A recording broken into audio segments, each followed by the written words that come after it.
Hello, everybody. Hello.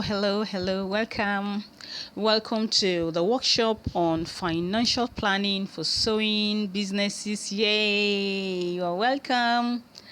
Yeah, you're welcome. Yes, say welcome in the comments. Let's welcome each other. Say welcome. Put welcome in the comments. So I want to know where you are joining from. Please tell me in the comments, where are you joining from? Where are you joining this workshop from? Lagos, Abuja, Port Harcourt, Ghana, wherever else. Please put it in the comments. Let me know where you are joining the workshop from. You're welcome. My name is Funke Oyende.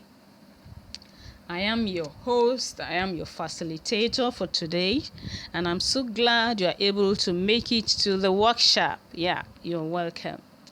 The purpose of this workshop is to help sewing business owners like yourselves understand the financial side of their business and create a plan for sustainable growth and profitability. That is the aim of this workshop.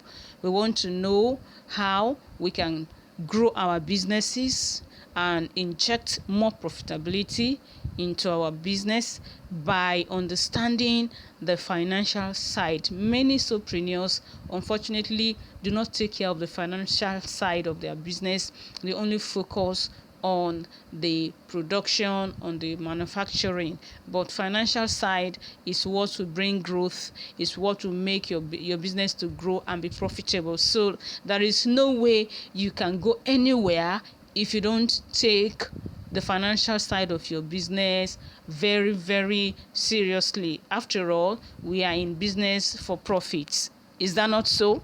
We are not in business just to be working. We are in business for profits.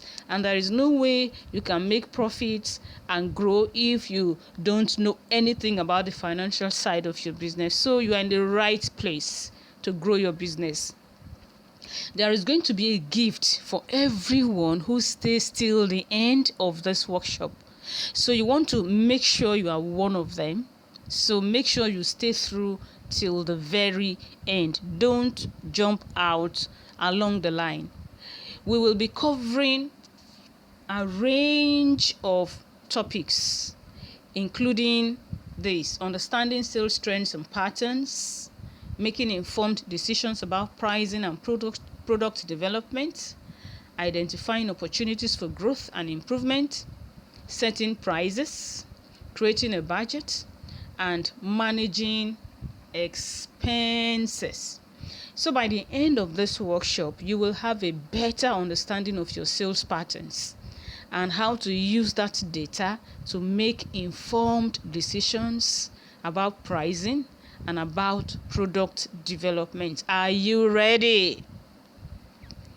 You will also have the tools you need to create a budget and manage expenses, as well as identify opportunities for growth and improvement in your business. Are you excited?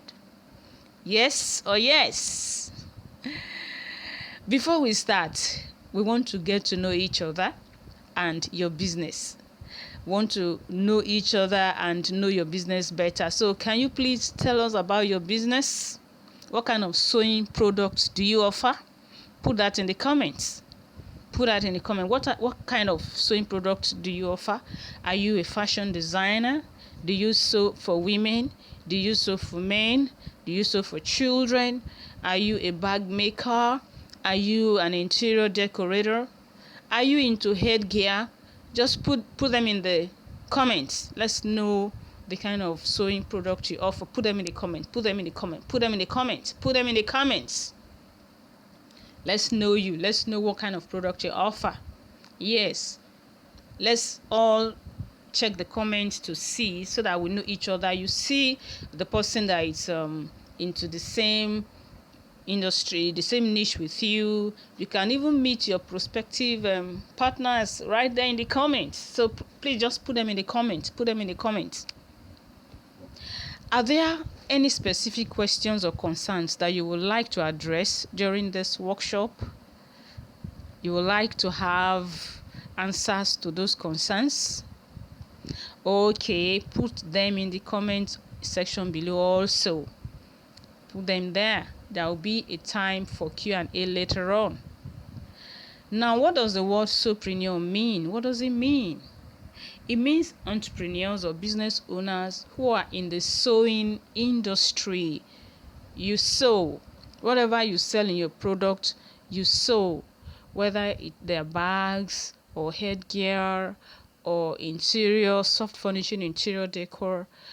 In as much as it involves using the sewing machine to make your product, you are a solopreneur. All right?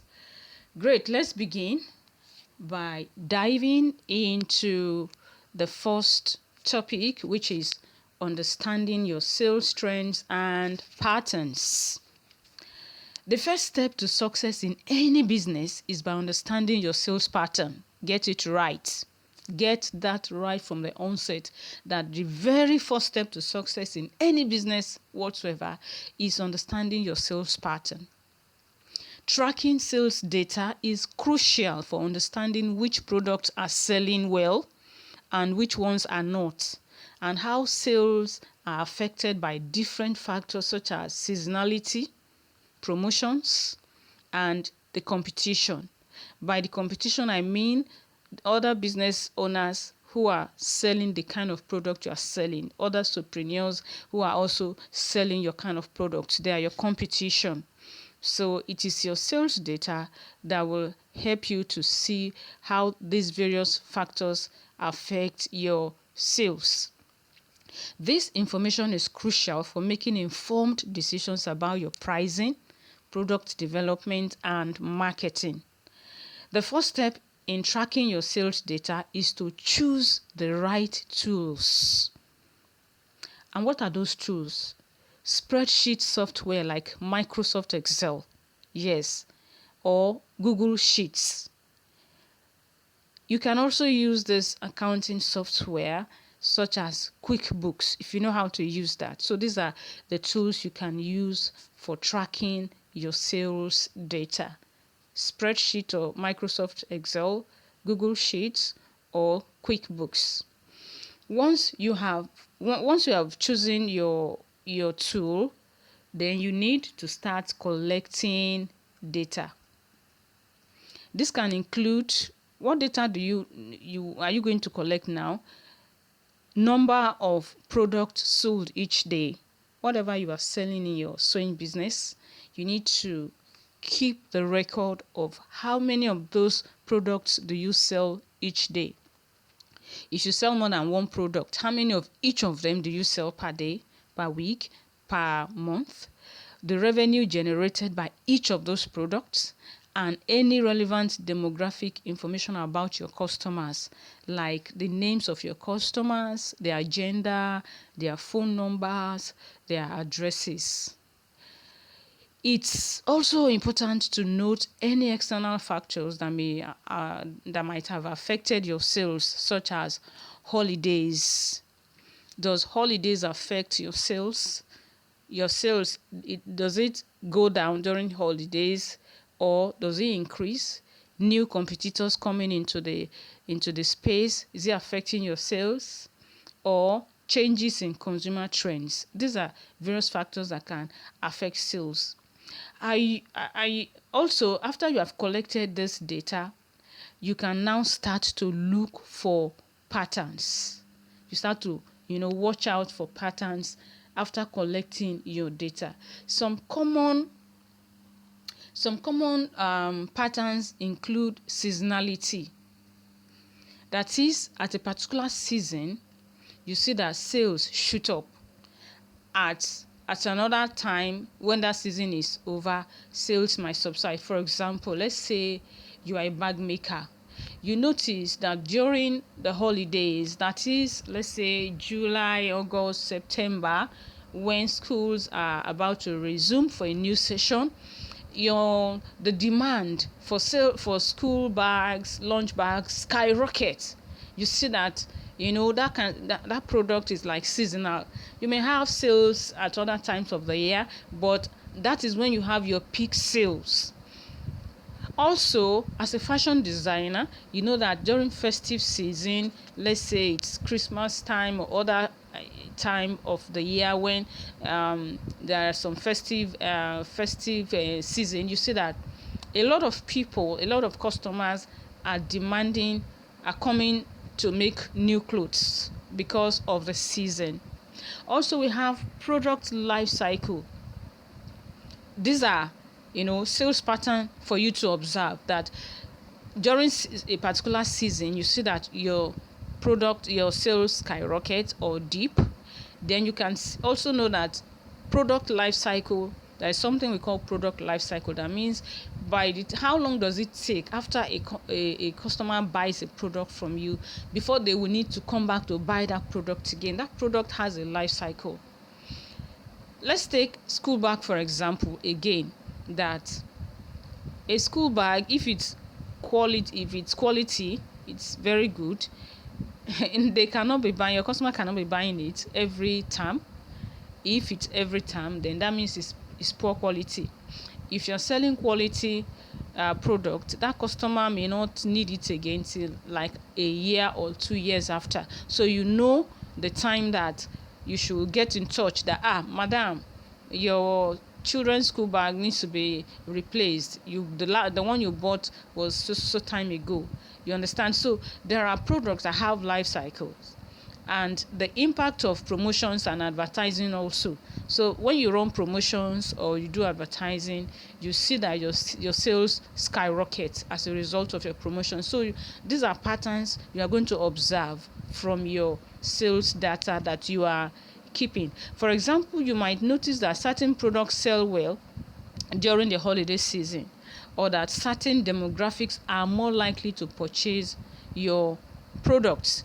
You will see all this from your sales data. You will see all these patterns, observe all these patterns from your sales data. By understanding these patterns, you can make informed decisions about pricing, about product development and marketing. But how can you understand these sales trends and patterns without collecting data? How can you collect data without keeping your sales record? And how can you keep sales record without a sales journal?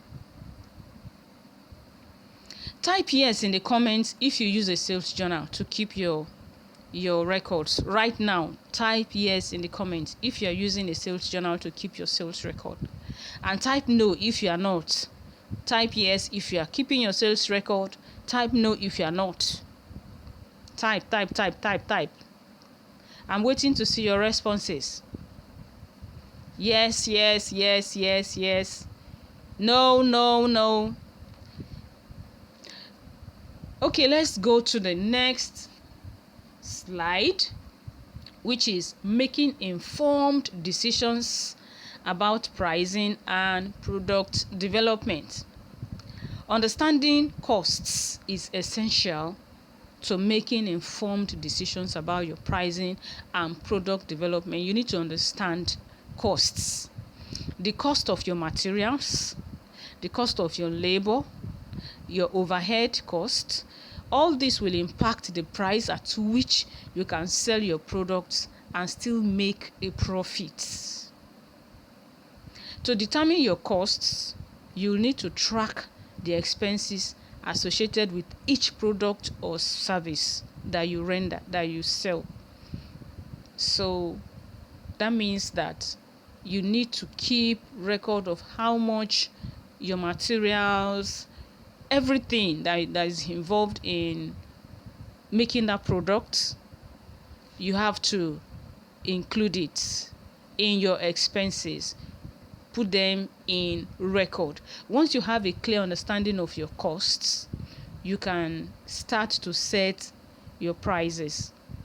And there are several pricing strategies that you can choose from, as cost plus pricing.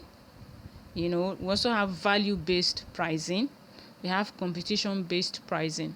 Most people just do competition based pricing. How much is that other person? How much are they selling their own? How much do they sell?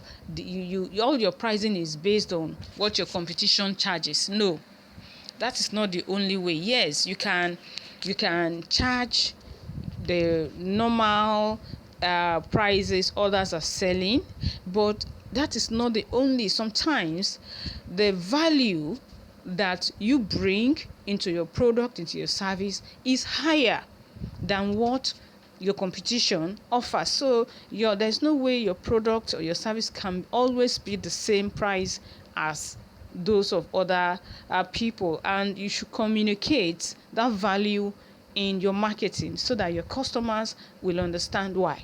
The strategy you choose will depend on your costs, the competition, and the value that your product or services provide to your customers. In addition to setting prices, it's important to evaluate potential product ideas based on their potential for profit and how well they align with your business strategy and target market. So you see that there are times that from what you're already selling, some other product ideas will come up, and then you will now look at the potential for profit in that new product that is coming up. Once you weigh it and you see that it has very good potential for profit, you can create that product and sell in as much as it aligns with your business strategy and also with your target market. This will help you prioritize product development and ensure that you are focusing on products that are most likely to be successful.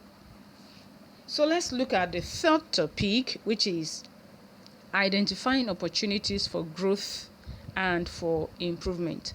As a business owner, it's important to constantly be on the lookout for new opportunities for growth and improvement.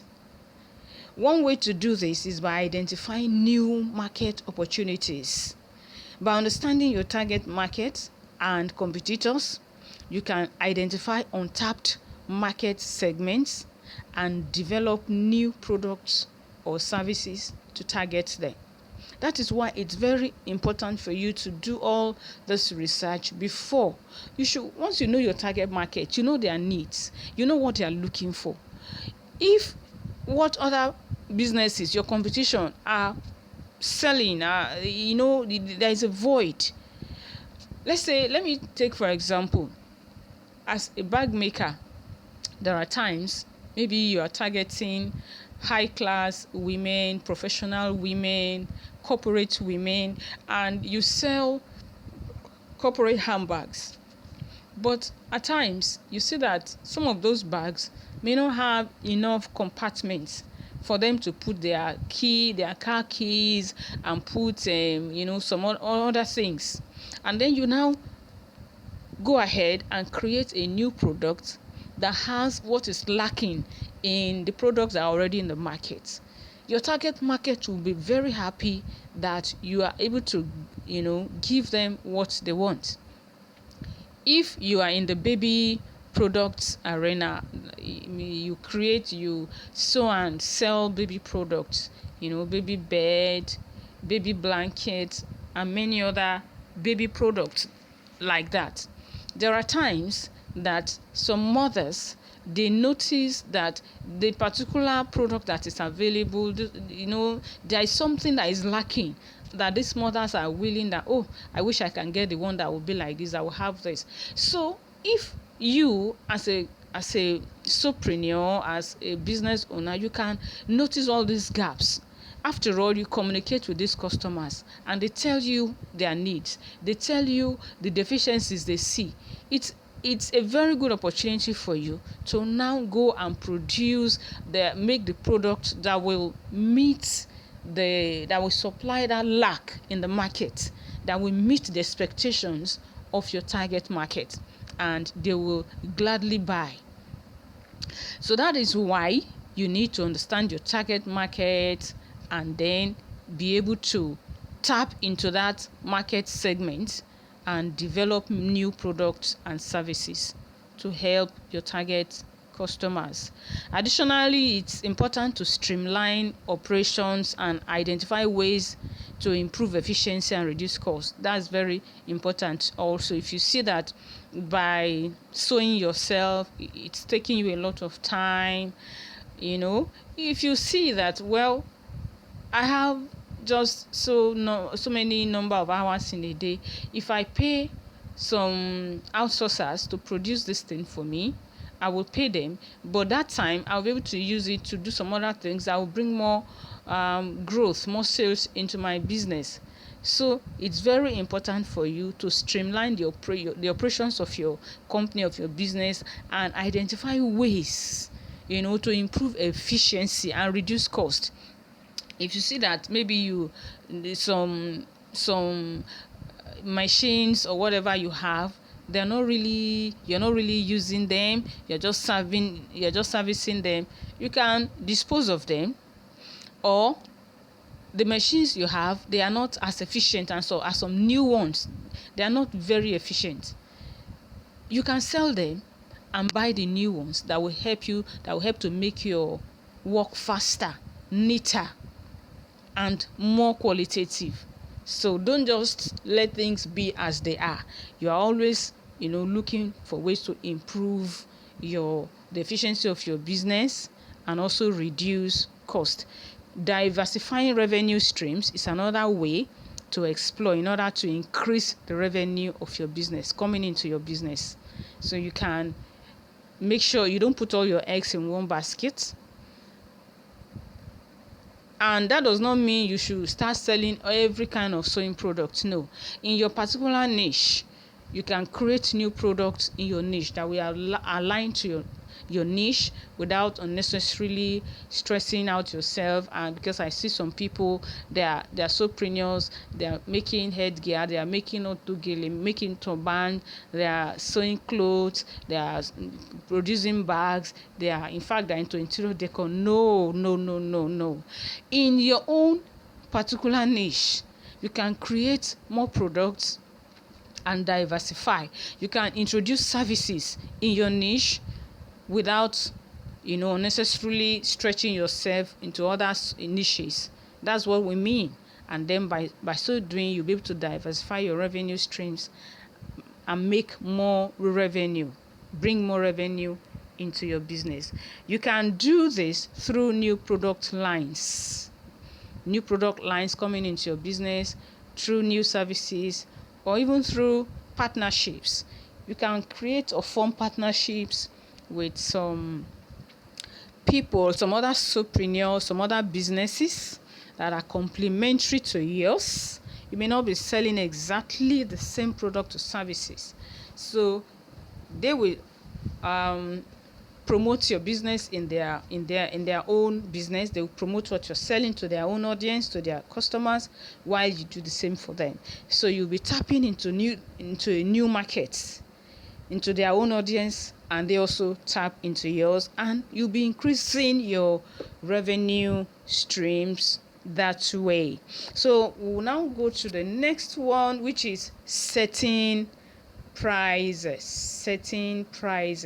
Now that we have covered understanding costs, analyzing the competition, and determining how your target market, let's also talk about how to set prices for your product or your services.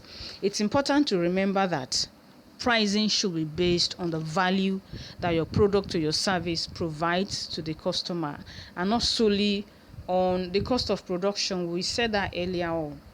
Okay, so make sure that your pricing is based on value also. When setting prices, consider factors such as the quality of your products, the level of customer service that you provide, and any unique features or benefits that your product or service offers. Don't underrate that. Don't undermine that. So make sure that you charge for your value. You charge for the customer service you're providing. Those unique features that your products have, they are not for nothing. they should be paid for.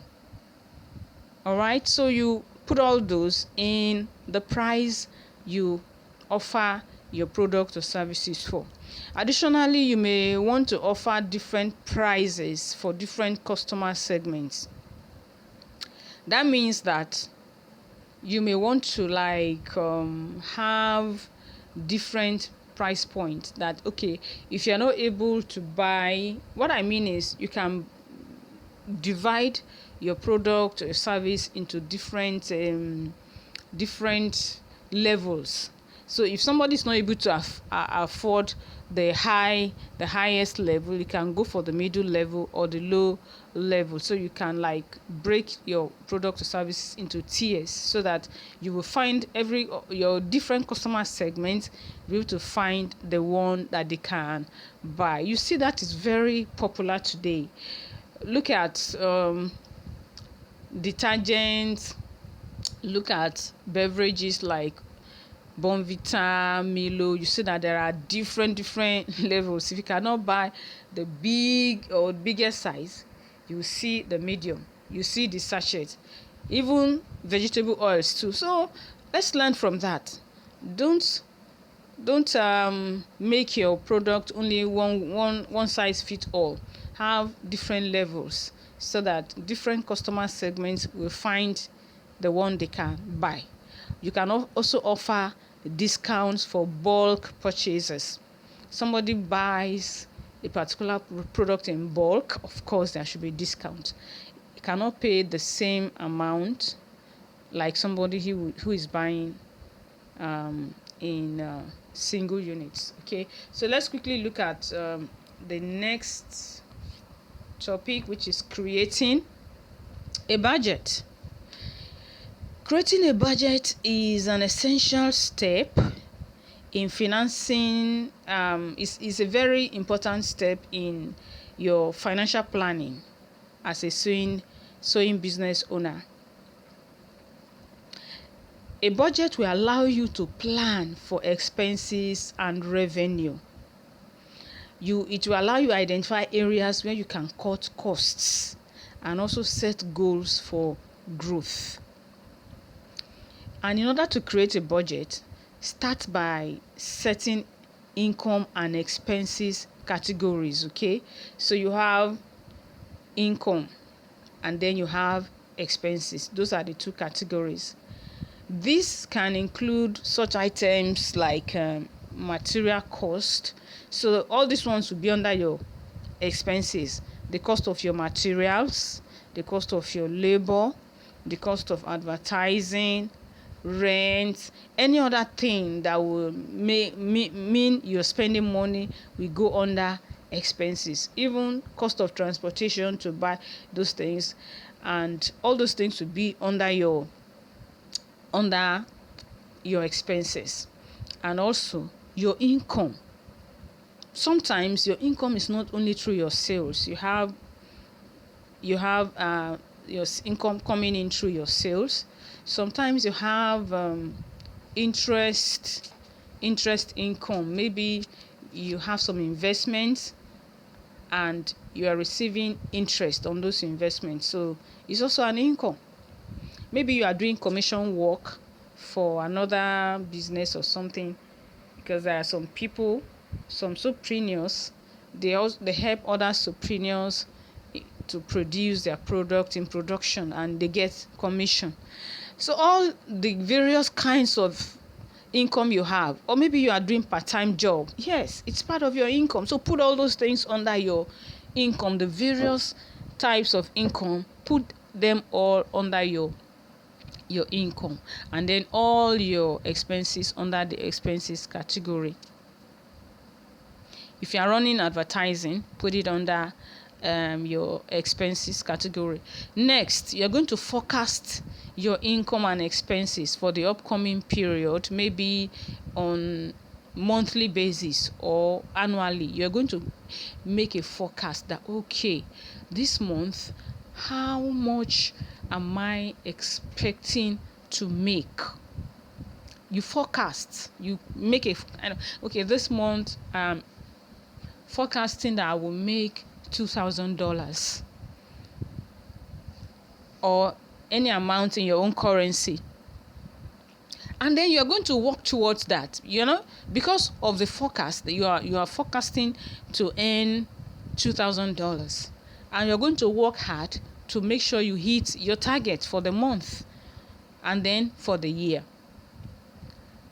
Finally, you will periodically compare your actual performance to your budget, and this will help you identify any variances and make adjustments as necessary. Just as you forecast your income, you also forecast your expenses. All the things that you're going, the things that take money. I'm going to pay rent, I'm going to buy fuel, I'm going to spend some money on refreshment, telephone, internet, everything. Make sure you take everything into record when you are creating your budget, and put the ones under expenses there, and then you forecast your income, and then you now keep comparing to see whether you are able to meet your target. So you work hard to make sure you meet your target every month. So we'll be moving to the next topic, which is managing expenses. Managing expenses is very important. It's an important part of financial planning for your business. It's important to understand that you need to understand the difference between fixed costs. Some costs are fixed, like your rent, like salaries. Those ones are fixed. They don't change. And you also have variable costs, like cost of materials, cost of advertising. All those ones are variable, and you need to understand these different costs and how they can be controlled. One way to control expenses is by tracking them regularly. You can set up a system for tracking expenses and compare them to your budget. Make sure your expenses don't go beyond the limits you want, so that you will not be at a deficit at the end of the month. This will help you identify any variances and make adjustments as necessary. Another way to control expenses is by identifying ways to reduce costs, such as negotiating with suppliers, cutting unnecessary expenses, or outsourcing non-core functions. You see? So if you talk with your suppliers, Oga, I normally buy this thing in bulk, and I buy every month. I buy so many yards, so you have to give me some. What can you do for me to, because I'm a big buyer? And then you negotiate with your supplier so that your costs will come down. So you have to be a good negotiator. And then you make sure you take care of all the expenses that are not really necessary. You cut them off. And functions that are not too important, that are taking your time, and you can outsource them. As you can see, from all that we have covered so far, you cannot plan your financials without a sales journal to keep track of your sales data. Haven't you seen that? Haven't you noticed that there is no way you can really plan your financials without a sales journal? Now, introducing the ultimate sales journal for sewing businesses. That is what you really need for you to take charge of your financials and the growth of your sewing businesses. So this ultimate sales journal for sewing businesses is a perfect tool you need to help you reach your goals in this 2023. It helps you stay organized with up-to-date records of your sales. It's made for handmade businesses, for solopreneurs, so that you can tabulate your various costs and separate your cost of materials and labor from the total cost you sell each item. And it is from January to December. is for the whole year. It includes, in fact, many other bonuses are included in this sales journal for you. It includes a list of industry trade shows and events where you can network and showcase your products. It includes a list of online marketplaces and platforms for selling your handmade products, so you can choose the right fit for your business. In fact, it includes a list of influential bloggers and influencers in the handmade community who can help you promote or review your products. And this is a great way to get the word out and reach new customers. Since pricing can be a challenge for handmade businesses, we have even included a collection of articles and resources on pricing strategies to help you determine the right price point for your products. Are you looking to expand your reach? This sales journal also includes a list of wholesale suppliers and distributors who may be interested in carrying your products in their stores. And when it comes to customer service, we have got you covered with a list of resources to help you handle inquiries, returns, and exchanges smoothly. But that's not even all. It also includes daily business affirmations, inspirational quotes, and a weekly to-do list and sales report to keep you on track and motivated all through the year. This is a whole library of business resources put together in one place, so you can totally scale your sewing business in 2023. Since the journal is a digital one, you can easily print it out on your printer or in a local shop nearby if you want to have it in hard copy. And anywhere you are, it's accessible to you. Can just download it. So you should get your copy of Ultimate Sewpreneurs Sales Journal today and take your business to the next level in 2023. So to get your copy, just go to that URL on the screen. That's where you go. Just go to that URL and you'll be able to pay and download your copy at this very discounted price. That is the high point of our workshop today, and I hope you have found the information and tools presented here very, very helpful. Remember that financial planning is an ongoing process that requires regular monitoring and adjustments. And if you have any further questions or you need additional resources, please don't hesitate to reach out.